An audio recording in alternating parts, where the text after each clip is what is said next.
실패했습니다. 그 말을 처음 입 밖으로 꺼냈을 때 저는 제 인생이 끝났다고 생각했습니다. 아침에 눈을 뜨면 천장만 바라봤습니다. 일어날 힘도 없었습니다. 가족들 얼굴을 볼 수가 없었습니다. 제가 쌓아온 모든 것이 무너져 내렸습니다. 여러분도 그런 순간이 있으셨나요? 모든 걸 다 잃은 것 같은 그 순간, 다시는 일어설 수 없을 것 같은 그 밤, 누구에게도 말할 수 없는 그 고통. 저는 그때 알았습니다. 인생에서 가장 무서운 건 실패가 아니라 실패했다고 스스로를 단정짓는 그 순간이라는 것을. 1998년 IMF 외환위기 때 저는 작은 사업체를 운영하고 있었습니다. 20년을 일궈온 가게가 하루아침에 문을 닫았습니다. 빚만 남았습니다. 그날 밤 TV를 켰습니다. 한 노인이 나왔습니다. 백발에 주름 가득한 얼굴. 하지만 그 눈빛만큼은 살아있었습니다. 정주영, 현대그룹 창업주, 대한민국 경제를 일으킨 사람. 그가 이렇게 말했습니다. 시련은 있지만 실패는 없다. 저는 그때 생각했습니다. 저 사람은 무슨 근거로 저런 말을 할까? 저 사람도 나처럼 바닥을 쳐본 적이 있을까? 그날 밤부터 저는 그의 삶을 찾아보기 시작했습니다. 그리고 알게 되었습니다. 이 사람이 겪은 시련은 제가 상상할 수 없을 만큼 컸다는 것을, 하지만 단 한 번도 자신을 실패자라고 부르지 않았다는 것을. 오늘 저는 여러분께 그 이야기를 들려드리려 합니다. 1915년 강원도 통천, 가난한 농부의 아들로 태어난 소년이 있었습니다. 정주영. 그의 집안은 너무 가난해서 끼니를 거르는 날이 더 많았습니다. 소년은 16살 되던 해 결심했습니다. 이곳에 있으면 평생 가난하게 살 것이다. 서울로 가자. 아버지 몰래 새벽에 집을 나섰습니다. 주머니엔 돈 한 푼 없었지요. 그저 두 발로 계속 걷기만 했습니다. 며칠을 걸어 서울에 도착했고, 하지만 현실은 냉혹했습니다. 일자리는 없었고 잠잘 곳도 없었습니다. 며칠을 굶고 남의 집 처마 밑에서 잤습니다. 결국 아버지가 찾아와 그를 다시 집으로 데려갔지요. 첫 번째 도전 실패. 하지만 이야기는 여기서 끝나지 않습니다. 1년 후 소년은 다시 집을 나섰습니다. 이번엔 조금 더 준비했습니다. 품삯을 모아 힘들게 70원을 만들었고, 그 돈으로 서울행 기차표를 샀습니다. 서울에 도착해서 쌀가게 점원으로 취직했고, 새벽 4시에 일어나 밤 11시까지 일했습니다. 하루에 쉬는 시간은 단 1시간. 하지만 그는 불평하지 않았습니다. 이것이 시작이다. 그렇게 생각했습니다. 그런데 6개월 후 쌀가게 주인이 그를 불렀습니다. 주영아, 미안하지만 너를 더 이상 둘 수가 없다. 장사가 안 돼. 다시 길거리로 쫓겨났습니다. 두 번째 도전 실패. 보통 사람 같으면 여기서 포기했을 겁니다. 고향으로 돌아가 농사나 지으며 살았을 겁니다. 하지만 정주영은 달랐습니다. 그는 다시 일어섰습니다. 토목 현장에서 막노동으로 생계를 유지했고, 건축 현장에서 시멘트를 날랐습니다. 손은 갈라지고 등은 굽었습니다. 하지만 그의 눈빛은 꺼지지 않았습니다. 그리고 마침내 작은 기회가 왔습니다. 자동차 정비소에서 일할 사람을 찾는다는 소식이었고, 그는 당장 달려갔습니다. 자동차에 대해선 아는 것이 하나도 없었지만 배우겠다고 했습니다. 주인은 그의 눈빛을 보고 말했습니다. 해보거라. 여러분, 혹시 이런 생각 해보신 적 있으신가요? 나는 왜 이렇게 힘들까? 왜 나만 이렇게 넘어지는 걸까? 정주영도 똑같이 생각했을 겁니다. 하지만 그는 한 가지를 깨달았습니다. 1940년 25세 정주영은 드디어 자신의 가게를 열었습니다. 경일상해라는 이름의 작은 자동차 정비소였습니다. 낮에는 차를 고치고 밤에는 부품을 연구했습니다. 손님이 하나둘 늘어났습니다. 이제 뭔가 되는 것 같다. 그렇게 생각하던 순간 1950년 6월 25일 전쟁이 터졌습니다. 한국전쟁. 서울은 사흘 만에 함락됐습니다. 정주영이 10년 동안 쌓아올린 모든 것이 하루아침에 재가 됐습니다. 정비소는 불탔고 장비는 모두 약탈당했습니다. 그는 가족들과 함께 피난길에 올랐습니다. 부산까지 걸어갔지만 손에 든 것이라곤 아무것도 없었습니다. 35의 나이에 다시 맨바닥. 부산 피난민촌. 천막 하나에 온 가족이 옹기종기 모여 살았습니다. 먹을 것도 없고 일자리도 없었습니다. 많은 사람들이 절망했습니다. 이제 끝이다. 다 끝났다. 하지만 정주영은 달랐습니다. 그는 피난민촌을 돌아다니며 부서진 군용 차량을 모았습니다. 미군들이 버린 고철 더미를 주었습니다. 그리고 그것들을 고쳐서 팔기 시작했습니다. 사람들이 물었습니다. 이 전쟁통에 차를 고쳐서 누가 사겠어? 정주영은 대답했습니다. 전쟁통이라서 더 필요합니다. 물자를 나르려면 차가 있어야 하니까요. 여러분, 이것이 바로 그가 본 것입니다. 다른 사람들은 폐허를 받습니다. 그는 기회를 받습니다. 다른 사람들은 끝을 받습니다. 그는 시작을 받습니다. 전쟁이 끝났습니다.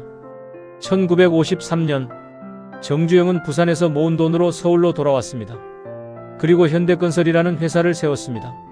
자본금은 고작 300만 환, 직원은 단 7명. 하지만 그의 꿈은 컸습니다. 나는 이 나라를 다시 세우겠다. 그런데 여기서 의문이 듭니다. 전쟁으로 모든 걸 잃은 사람이 어떻게 다시 일어설 수 있었을까요? 그 비밀은 그가 실패를 바라보는 방식에 있었습니다. 1970년대 초반 정주영은 조선소를 만들겠다고 선언했습니다. 사람들은 비웃었습니다. 조선소? 배 한 척 만들어 본 적도 없는 사람이? 기술도 없고 돈도 없고 경험도 없는데? 불가능해. 은행들도 돈을 빌려주지 않았습니다. 정주영은 영국 런던으로 날아갔습니다. 바클레이즈 은행 본점에서, 그곳에서 그에게 대출을 받기 위해서였습니다. 은행 간부가 물었습니다. 당신은 배를 만들어 본 적이 있습니까? 없습니다. 그럼 조선소를 운영해 본 경험이라도? 없습니다. 그런데 왜 우리가 당신에게 돈을 빌려줘야 하죠? 정주영은 주머니에서 500원짜리 지폐 한 장을 꺼냈습니다. 그 지폐에는 거북선이 그려져 있었습니다. 우리 민족은 400년 전에 이미 철갑선을 만들었습니다. 세계 최초로요. 그 피가 우리에게 흐르고 있습니다. 우리는 해낼 수 있습니다. 은행 간부는 잠시 침묵했습니다. 그리고 고개를 끄덕였습니다. 좋습니다. 대출을 승인하겠습니다. 1973년 울산 앞바다 현대조선소 기공식이 열렸습니다. 하지만 문제가 또 생겼습니다. 배를 만들 기술자가 없었습니다. 설계도도 제대로 없었습니다. 정주영은 전 세계를 돌아다니며 기술자들을 모았습니다. 일본에서, 유럽에서, 미국에서, 그리고 직원들에게 말했습니다. 해봤자 본전이고 안 하면 죽음이다. 해보자. 2년 후 1975년 현대조선소에서 첫 번째 배가 진수됐습니다. 26만 톤급 유조선 애틀랜틱 베러노. 그 배가 바다 위에 떠올랐을 때 수많은 사람들이 울었습니다. 불가능하다던 그것이 현실이 됐습니다. 여러분, 혹시 이런 생각 해보신 적 있으신가요?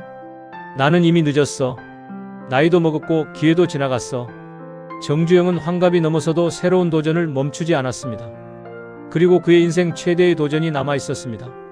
1998년 6월 83세 노인이 판문점에 섰습니다. 정주영. 그의 뒤로 소떼 500마리가 줄지어 걸어가고 있었습니다. 목적지는 북한. 사람들이 물었습니다. 왜 소를 끌고 북한에 갑니까? 정주영은 대답했습니다. 내가 어릴 때 아버지 소 한 마리를 훔쳐서 팔아먹고 서울로 올라왔습니다. 그 빚을 갚으러 갑니다. 하지만 진짜 이유는 따로 있었습니다. 남과 북이 총부리를 겨누고 있던 시절 그는 경제협력으로 평화를 만들고 싶었습니다. 금강산 관광사업. 정주영은 북한과 협상해서 금강산에 관광객을 보내는 사업을 시작했습니다. 모두가 말렸습니다. 그 나이에 무슨 짓입니까? 돈만 날리고 끝날 겁니다. 북한을 믿을 수 있습니까? 하지만 정주영은 흔들리지 않았습니다. 1998년 11월 첫 금강산 관광선이 출항했습니다. 금강호라는 이름의 배.